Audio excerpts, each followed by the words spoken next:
Vamos falar de um assunto que mexe com a eficiência do Brasil de ponta a ponta: logística. E mais especificamente, sobre como as ferrovias têm um potencial gigantesco para destravar o crescimento do país, do agronegócio à indústria, impactando a vida de todo mundo. Bom, para começar, a gente precisa responder uma pergunta que afeta o nosso bolso e a competitividade do país. Por que em um lugar com o tamanho do Brasil, quase tudo que a gente produz e consome anda sobre pneus e não sobre trilhos? Essa é a chave para entender um dos maiores gargalos da nossa economia. Então, vamos mergulhar nisso.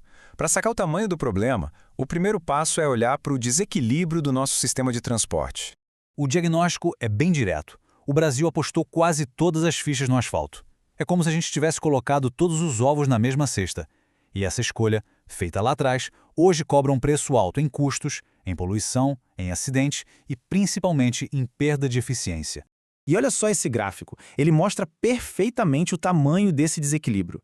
Mais da metade de toda a carga do país, medida pelo volume e pela distância que percorre, é transportada por caminhões. O trem, que seria o ideal para levar grandes volumes por longas distâncias, fica com só 35%. É uma lógica totalmente invertida em comparação com as maiores e mais eficientes economias do mundo.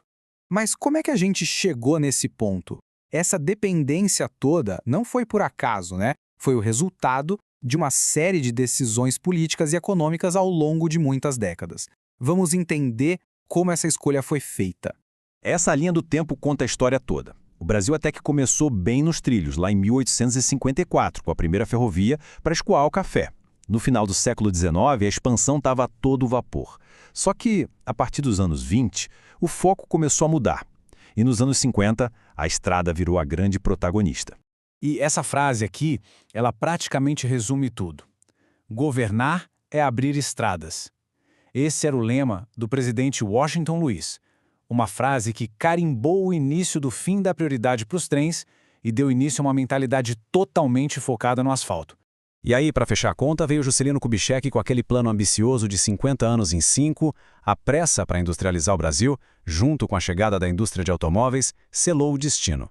Fazer estrada era muito mais rápido, dava um resultado político mais visível, parecia o caminho mais curto para o progresso. O planejamento de longo prazo que as ferrovias pedem ficou para trás. Certo, já entendemos o problema e como ele nasceu. Agora, vamos para a parte boa. Olhar os dados que mostram por que a solução para ter uma logística eficiente de verdade está literalmente sobre os trilhos. Vamos começar com um número de impacto: 368. Guarda bem esse número. Essa é a quantidade de caminhões que um único trem de carga consegue tirar das estradas. Um trem só. Dá para imaginar o efeito disso no trânsito, na segurança e na conservação das